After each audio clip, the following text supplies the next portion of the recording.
It's my cheat day. I do what I want. Okay. She for real?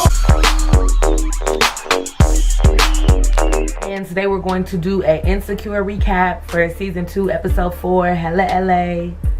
So Issa had a very interesting episode because we saw her kind of being like doing too much, let's be real, about this whole face thing, and I'm fucking tonight and I'm fucking him tonight. Like, Issa, girl, now I know you have your little confidence from when you had your one night stand with old boy from Nickelodeon, but you know you're not ready for the big dogs like that, girl. So let's fast forward to them at the party and we see Daniel.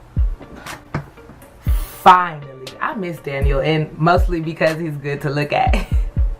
And just, where has he been in general? I mean, you've already slept with him and you're single, so I don't understand what's the harm in going back instead of doing all these random hookups on Tinder or Soul Swipe or whatever you're using and getting your numbers up.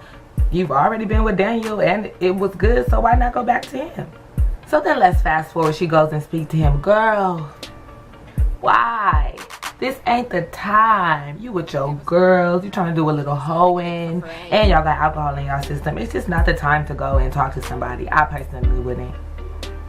But Issa to me is an interesting character because she likes to put herself into crazy ass situations. Like, you didn't have to go over there and speak to Daniel at this party. I personally don't think that's the setting and the time for y'all to have this conversation, especially if it's the first conversation, since after you basically told him that he was just nothing to you and you just needed to fuck real quick. That was rude.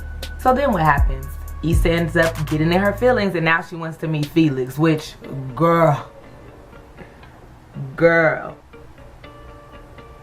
this stuff like that really happened? Couldn't be me.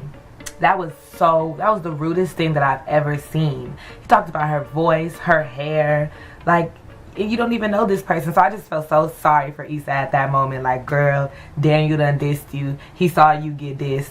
New nigga done dissed you. And what now? So it's like Issa was just having a really, really shitty ass day that started off as such a good day. And then now on the opposite end, we have Lawrence.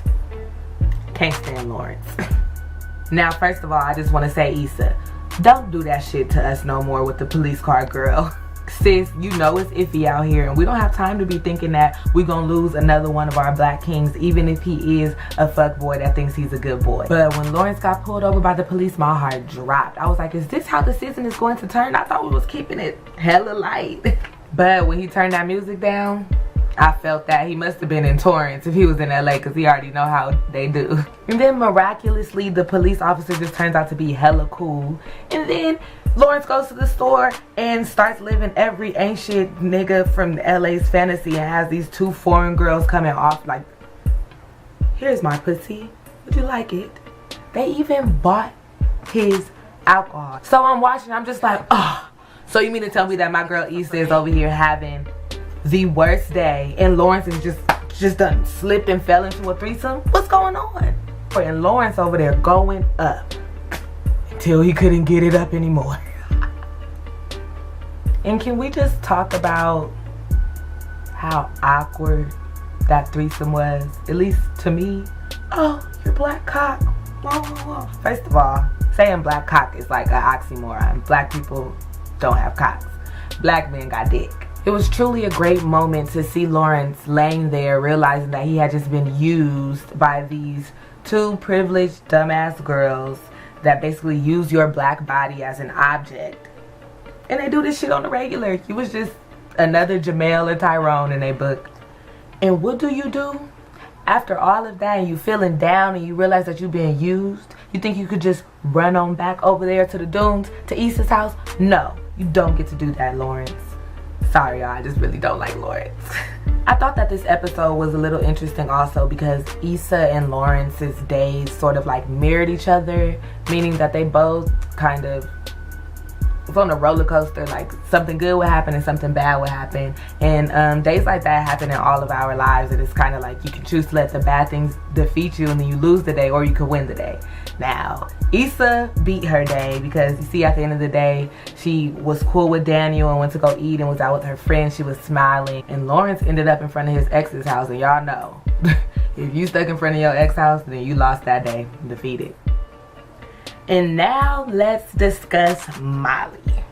And girl, the last thing you want to do is get caught up in an open relationship, especially with somebody that is your friend, because that means that those attractions must have already been there throughout the year. So I don't think that his wife is going to be comfortable with that. Pretty sure like for open relationships and open marriages, it's more suitable for you to have a fling with a random person versus somebody that you can actually fall in love with. And if that's been your homeboy this whole time, girl, I wouldn't even do it. So I was rooting for Molly, like, don't make this mistake. And then she walked back over to that nigga at the bar, just threw it at him.